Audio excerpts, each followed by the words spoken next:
tidak sabar dia, tidak berimbang hidupnya. Seperti pesawat cuma satu sayapnya, ya, nggak berimbang. Orang ini ujian kecil aja sudah mengeluh, apalagi kalau ujian besar datang kepadanya. Nah, atau sebaliknya, orang dikasih kemiskinan, susah, dia sabar. Tapi begitu Allah bukain rezeki, udah mulai ada pekerjaan, lupa, lalai. Seperti kasusnya Qarun. Qarun itu dulunya orang soleh dari Bani Israel, ya, yang biasa kita bilang Indonesia harta karun. Nah, Qarun itu nama dia. Qarun ini nama satu orang di masa itu pengikutnya Nabi Musa yang sangat soleh, miskin dia. Lalu dia bilang kepada Nabi Musa, tolong berdoa sama Allah supaya saya diberikan kekayaan. Lalu Nabi Musa berdoa agar Allah berikan dia kekayaan, lalu diberikan kemahiran bisa bisnis emas, dari kecil sampai menjadi orang yang paling kaya raya di Bani Israel. Dan uniknya, dia sepakat dengan Fir'aun untuk membunuh Nabi Musa. Dia bukan cuma kufur kepada Allah, tapi dia sepakat dengan Fir'aun untuk membunuh Nabi Musa. Dia yang tidak mau bayar zakat dan segala macam hal yang dilakukan. Maka Allah subhanahu wa ta'ala membinasakan dia, ditenggelamkan semua dia dengan hartanya. Dan Nabi Musa mengatakan untuk ditenggelamkan. Bani Israel tahu di mana istananya, tahu hartanya semua yang tertimbun. Maka mereka ada yang mencoba gali, ya.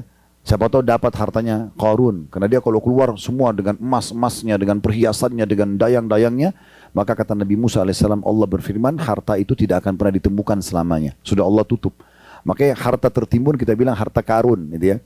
Nah seperti itu. Nah Qarun ini, dia waktu beribadah, miskin dia sabar. Tapi begitu Allah bukain pintu rezeki, oh dia kufur. Nah ini karena dia tidak punya sayap syukurnya. Dia bisa sayap sabarnya. Makanya kita membahasakan dua sayap kehidupan. Selama ini Bapak Ibu punya, maka stabilitas hidup kita akan aman. Oke?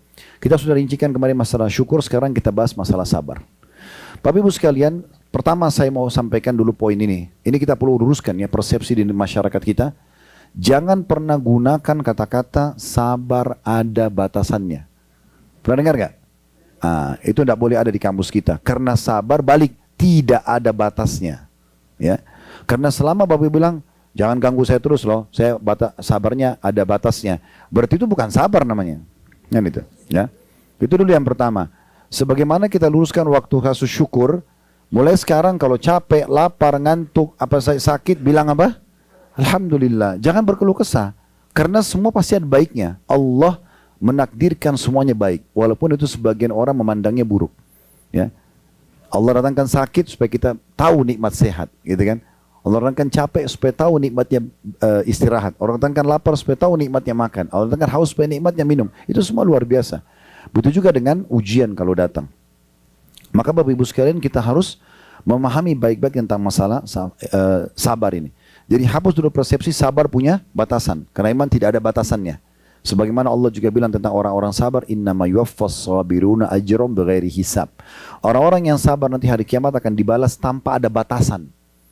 Itu yang pertama. Ya, ini persepsi dibaiki ya. Jadi mulai sekarang pulang tidak ada lagi namanya sabar punya batasan. Sabar memang tidak ada batasannya. Yang kedua, ujian kalau datang memang menyakitkan. Bukan ujian namanya kalau tidak menyakitkan. Diganggu orang, difitnah orang, digibah orang, disakiti orang. Nah memang begitu. Lalu kita bersabar. Itu baru namanya sabar. Kalau nggak diganggu orang berarti bukan ujian. Ya. Jadi semua ujian pasti nggak suka kita, nggak enak. Sakit itu nggak enak, diganggu orang nggak enak. Tapi memang balasannya luar biasa. Yang ketiga, ujian itu Allah datangkan lebih sedikit daripada ya nikmat. Sebagai contoh, Bapak Ibu sekarang anggaplah kita hidup 30 tahun, 40 tahun, 50 tahun. Ada Masya Allah umur sudah 70, 80 tahun yang gitu sama kita. Sekarang coba Anda hitung secara persentase. Dari umur kita sekarang semua ini masing-masing muhasabah, introspeksi dirinya sendiri. Mana lebih banyak, sehat atau sakit? Otomatis sehat, gitu kan? Artinya apa? Allah datangkan ujian itu, Allah tahu kapasitas kita. Tapi kita harus adil melihat memang Allah datangkan hanya untuk menguji kita. Kau punya Tuhan loh. Dan ujian itu datang untuk membuat kita lebih dekat kepada Allah. Kita jadi mau lebih munajat. Kadang-kadang kalau ujian datang Bapak Ibu sekalian, kita bisa tetesin air mata yang tidak bisa kita tetesin kalau kita lagi ada nikmat. Kita mungkin bisa lebih nikmat sujud, lebih mau bertaubat kepada Allah, menyadari kesalahan kita kalau lagi ada ujian daripada kita sedang ada nikmat. Itu mahal sekali ya. Itu saya melihat ujian-ujian di lapangan ini adalah sekolah pengalaman yang paling mahal. Gratis dan langsung dibimbing oleh Allah Subhanahu wa taala. Dan jangan lupa di saat ujian datang Allah menyiapkan untuk kita perangkat-perangkat. Makanya ada saja orang yang membantu kita, ada orang yang menemani kita dapat jalan keluarnya. Dan Allah pastikan dalam Al-Quran menggunakan harfut ta'kid.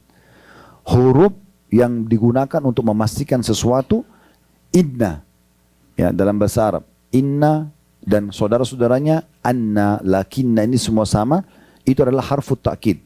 Huruf yang digunakan untuk memastikan informasi sesudahnya adalah pasti. Makanya Allah bilang inna ma'al usri yusra. Pasti setelah kesulitan ada kemudahan. Diulangi lagi, ya, 2 kali.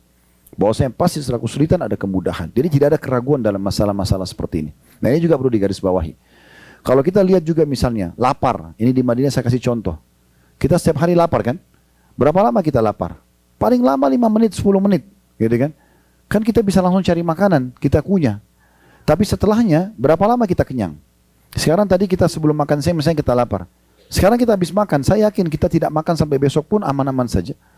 Artinya, ujian laparnya 5-10 menit, kalau kita makan, kenyangnya 5-6 jam. Mana lebih banyak sekarang? Lebih banyak nikmatnya, kan gitu. Kan seperti itu. Nah, ini harus kita fair Bapak Ibu sekalian melihat. Dan harus kita bahasakan pada diri kita sendiri supaya menepis persepsi syaitan seakan-akan Allah tidak perhatian sama saya. Kenapa orang itu lebih banyak? Padahal nikmat Allah terlalu banyak sama dia. Ini penting ya. Poin yang keempat. Besarkan nikmat Allah di dalam diri kita. Kecilkan ujian yang ada. Bisa, kita yang buat itu. Kalau Bapak Ibu lagi minum minuman, setiap teguknya atau lagi makan, besarkan nikmat itu. Bagaimana kita menikmatinya, ya? Kita kalau lihat ada orang makan dan dia nikmati setiap sendoknya, ya, setiap tegukannya, pasti kita pun kadang-kadang tertarik mau makan dan minum karena lihat dia menikmatinya. Nah, itu sebenarnya dia besarkan nikmat itu. Kita kalau pakai baju, oh nikmat, kita besarkan. Dengan cara, tipsnya adalah jangan lihat orang yang lebih baik dari kita. Kata Nabi SAW, kalau kalian sedang diberikan nikmat, jangan lihat orang yang di atas kalian, lihat orang yang di bawah kalian. Kita punya motor, lihat orang yang pakai sepeda. Kita pakai sepeda, lihat orang yang jalan kaki. Kita jalan kaki, lihat orang yang puntung kakinya atau stroke, gitu ya. Jangan kita punya motor, lihat orang yang punya mobil. Atau kita punya mobil tahun 2023, kita lihat orang yang punya 2025. Kita tidak akan pernah bersyukur karena lihat orang yang di atas. Jadi kaidah sederhananya begitu tipsnya. Supaya kita mau bersyukur, kita lihat orang-orang yang di bawah kita. Kalau kita mau sabar, lihat orang yang di atas kita. Kalau kita flu, lihat orang ada flu dan demam. Kita flu demam, ada orang flu demam rematik. Loh ya, kita flu demam rematik, ada orang stroke. Kita stroke, ada orang meninggal. Lihat orang yang lebih berat dari kita ujiannya. Sehingga ujian kita jadi kecil. Gitu kan? Jangan lihat orang yang sehat. Karena nanti kita tidak bersyukur. Kita tuh tidak bersabar dalam masalah ini. Nah, ini poin-poin penting teman-teman sekalian. Jadi kita besarkan nikmat Allah dan kita kecilkan ujiannya. Bisa kalau kita mau. Kalau kita teman-teman sekalian